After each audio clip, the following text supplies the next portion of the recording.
Kabanata 1, Bellboy.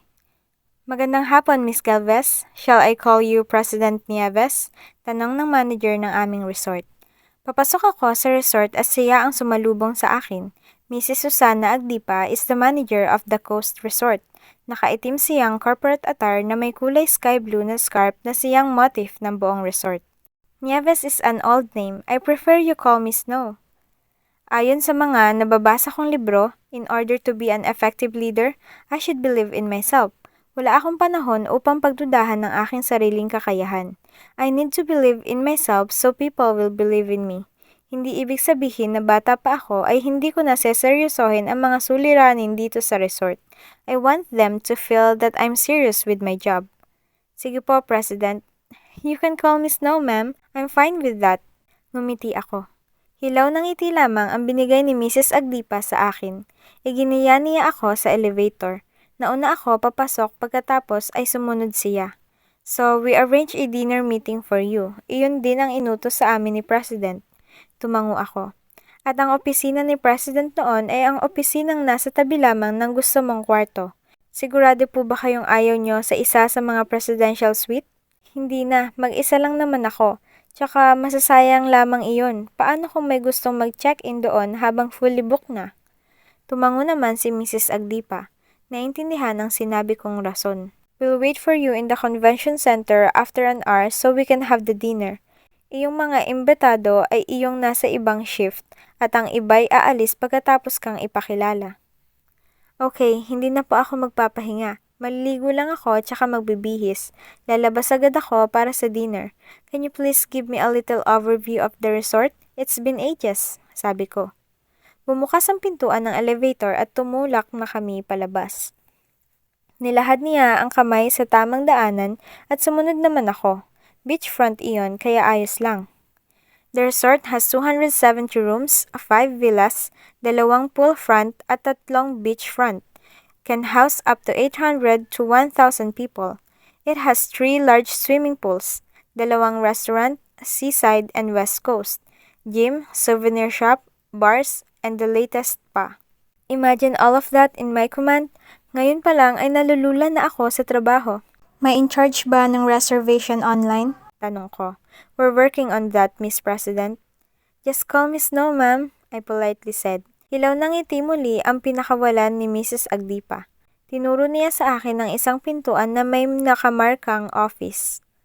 Ito ang opisina ni President. Nariyan lahat ng kailangan mo. Ang iyong kwarto naman ay naroon. Itinuro niyang muli ang dulong pintuan. Ito ang card para roon. Salamat. Magbibihis lamang ako at bababa rin. Sige po, maghihintay kami sa convention center. Pagkatapos ng usapan ay dumiretso na ako sa kwarto. Nilagay ko ang keycard sa lalagyanan para mag-activate ang kuryente sa buong room. Agad umandar ang aircon at mga ilaw. Nasa gilid ko ay ang bathroom. Nakita ko ang mga maleta ko sa gilid ng cabinet. May isang sofa, upuan at lamesa. May isang king-size bed at may balcony. Binuksan ko ang glass windows ng balcony at lumabas ako para makita ang kahabaan ng Costa Leona. The island far away in front of me looks majestic. The pristine blue waters of the sea is screaming tranquility. Iilan lamang ang nasa mga sun lounger at halos foreigner lahat.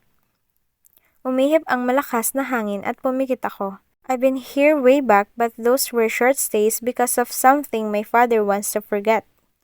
Nilingon ko ang gilid ng balkonahe at nakita ko ang isa sa mga swimming pool ng buong resort. Kids were playing and they are having fun. I can also see the villas. They were small wooden huts with air-conditioned rooms. Inisip ko kung kumusta ang lagay ng mga kahoy na ginamit para roon. Kailangan ba ng resort bombahan ng anti-termite para mapanatiling maayos ang mga iyan?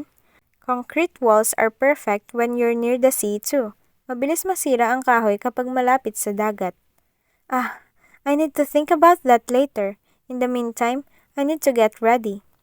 Pumasok ulit ako sa kwarto at inayos na ang mga gamit. I'm going to wear a white dress with floral print for the dinner. I need to look serious and mature. Pumps will also do. Naligo na muna ako bago magbihis. Tumawag pa si Papa habang naliligo ako. How's your trip? He asked. I'm fine, Papa. Bababa ako ngayon sa convention para i-meet ang staff ng resort. I'm sorry you have to deal with this, no? It's okay pa. Wala kang ibang aasahan kundi ako. Kakayanin ko ito. Just call me if you have questions. I know you can do it, Iha. Thank you for believing in me, Papa. Natigil ang tawag roon. Pinagmasdan ko ang sarili ko sa harap ng salamin. Basang-basa ang buhok ko at tumutulo ang tubig sa aking noo. Nagbalik ako sa kwarto ng tanging puting tuwalya lamang ang nakatapis sa aking katawan. Kinuha ko iyong damit at dinala ko sa loob ng banyo. I put on some lotion on my skin first, then I combed my hair. May blower doon sa loob ng banyo kaya ginamit ko iyon pampatuyo. My naturally brown hair later revealed itself.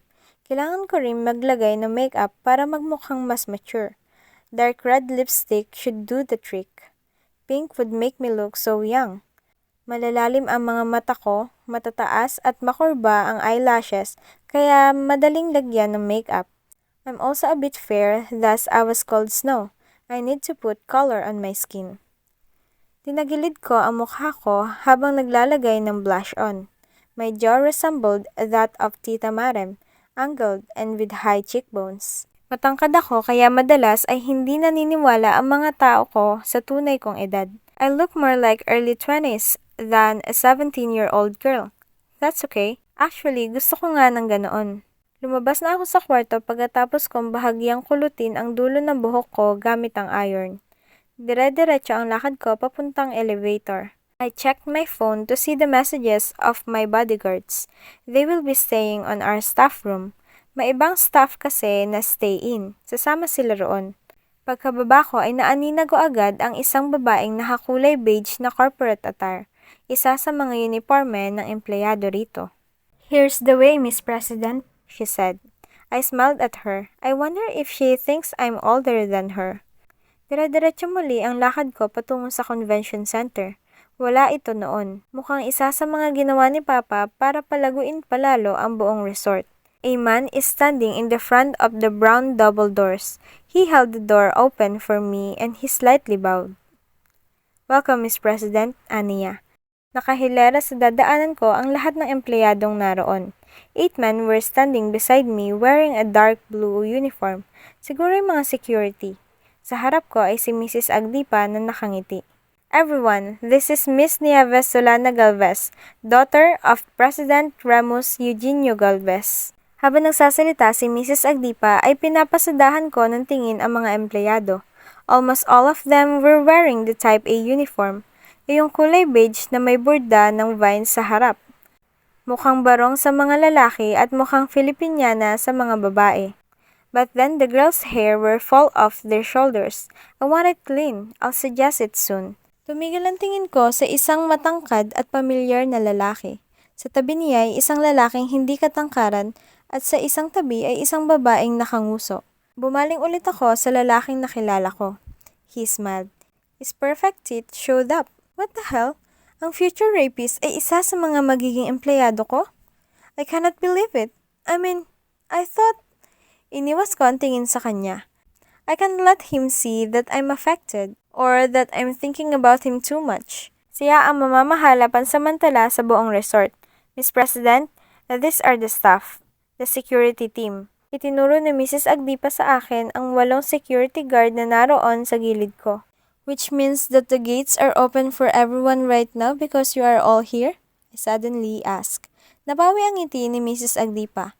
Ang mga bodyguards mo muna, President, ang pinagbantay ko roon. Ngunit mabilis lang din naman ang mangyayaring ito. Tumango ako at binaling ang mga mata sa sunod na hilera. These are the online team. Sila ang in charge sa mga tawag for reservations at sa mga mag-i-email na rin. Ito naman ang mga maids. Sila ang in charge sa housekeeping. Pwede po kayo mag-request ng isa sa kanila para maglinis ng kwarto mo. Ani Mrs. Agdipa. Tumango ako. Medyo hindi ko gusto na nakatitig silang lahat sa akin ngayon, ngunit kailangan kong magseryoso.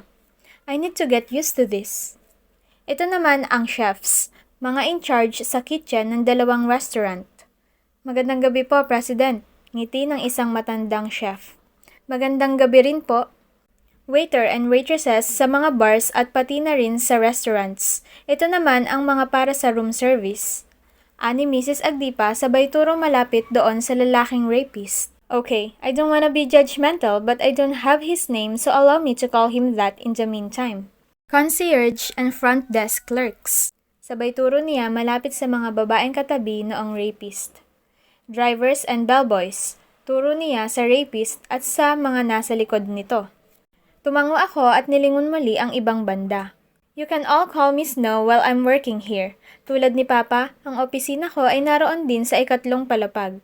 Hindi ako tutuloy sa aming mansyon at dito ako sa hotel pansamantalang tutuloy para sa trabaho. Seryoso kong sinabi. Si Papa ay nagpapagaling. He's scheduled to fly to Manila soon so he can rest and be checked by better technologies. Ngumiti ako sa kanila.